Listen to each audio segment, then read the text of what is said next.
Hey there folks, we're out again.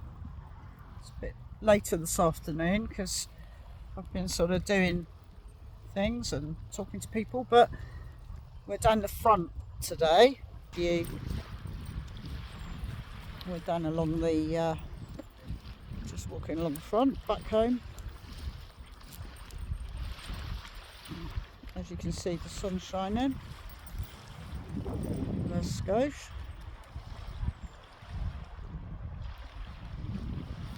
It really is glorious here. It's chilly in the wind, bordering on just probably a little bit chilly for Hayde if we stand about, but if we keep moving it's not too bad, but it is nice in the sun. You can probably hear the wind on the video here.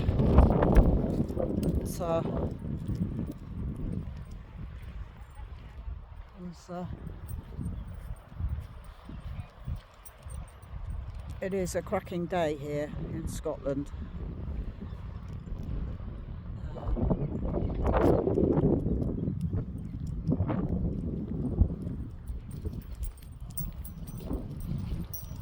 And when we were up the woods yesterday, I didn't film it, but Hayde he had an absolute ball. He was blasting about, running around, and so I didn't want to overdo it with him today because he ran a lot yesterday afternoon, and he is getting older now. He's 11ish.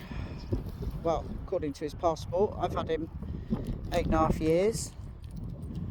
Been 9 years in March next year. So he is getting older now, but he's an absolute darling, and I love him. And Scosh, you won't believe what Scotia did actually last night. The little minx was out in the garden, and she's kind of learned after 10 years nearly of how to push the front door open. And I heard the front door sort of open. It was only on the latch, and I opened the door and she's dropped a flipping hedgehog on the doorstep of the close of my flat door, and she's obviously going to bring it into the flat. I mean, probably put it on my bed, I expect. But it's the way she seems to have lost the predatory aspect of hunting the hedgehog. When she first discovered hedgehogs, I was in the garden a few years back, and I think I got the mower out of the shed, and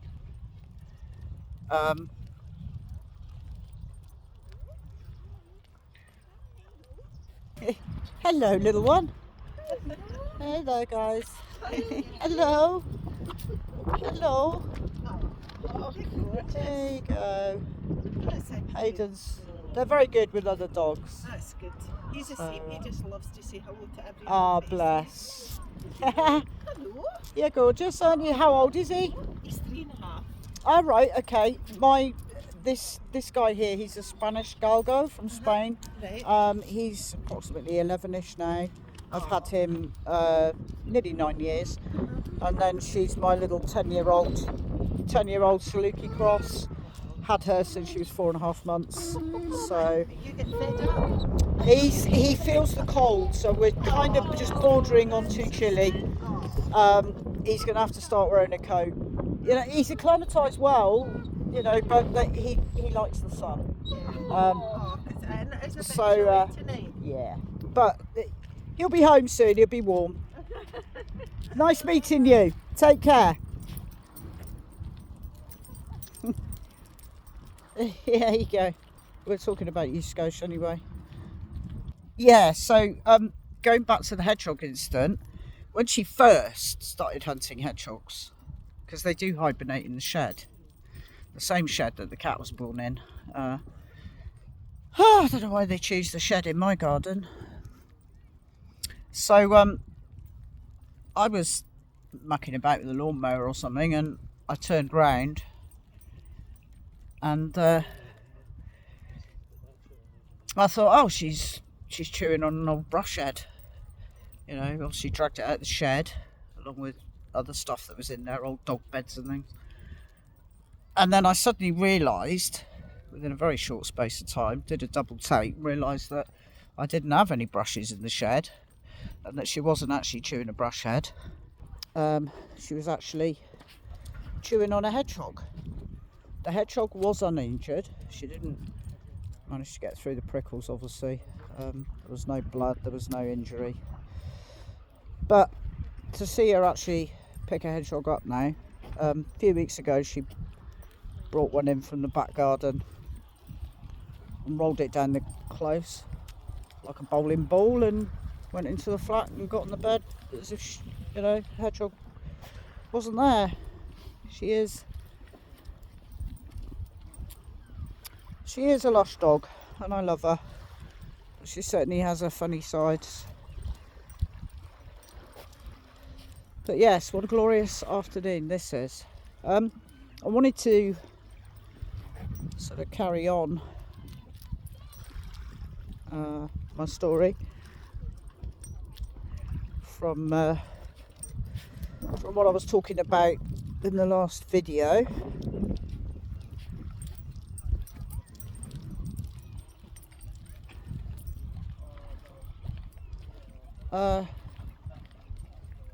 And I think I just want to say another reason for me wanting to do it, to actually tell my story,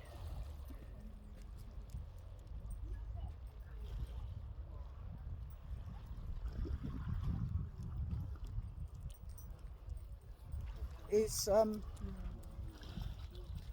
because I'm ready to do it now. I think that's the biggest thing for me, is that I'm actually ready to do it. I can talk through the story of my life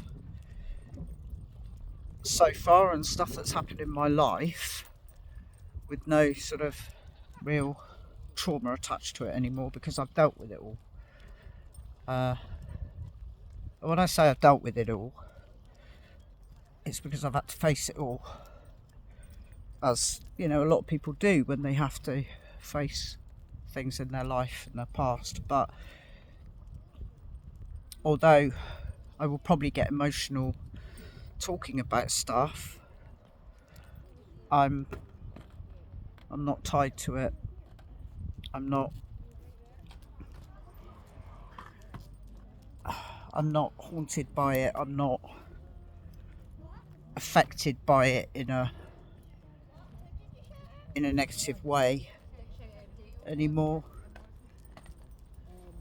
which is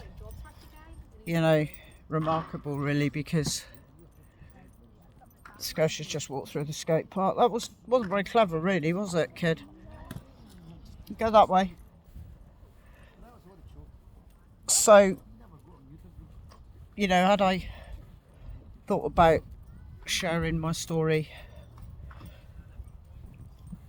I don't know, maybe 2 years ago, I don't think I would have been able to do it, because when you've been through trauma and stuff, it's some people get over it, some people never get over it, some people get triggered. I don't kind of suffer with stuff like that as much as I used to, because I've learnt to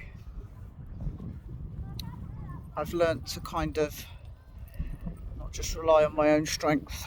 And as I say, a lot of my healing and therapy has been not through physical therapists or outside help. It's been from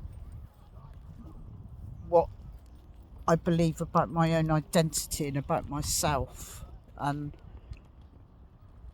you know, it's taken me this many years to be able to actually say that I know who I am. And I don't any longer believe that I have a fractured personality. I've managed to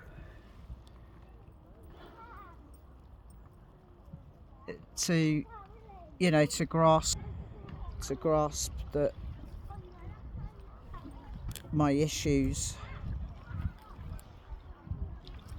were largely due, if not all due, to, you know, the stuff in my past and in my childhood, and even stuff in my adult life. I mean, and it's not just stuff that's happened to me. It's, you know, bad choices I've made, bad relationships, bad decisions, being rash and not thinking things through. So anyway, that's kind of what I wanted to say in regards to the fact that I'm doing this, is because I feel that, you know, I'm strong enough to do it. So that's kind of where we are today. So I'm going to get the dogs home. I was planning to do a little video out here talking, but I need to, and then I will do another video in a little while, and get this thing off to a start. So I will catch you in a little bit.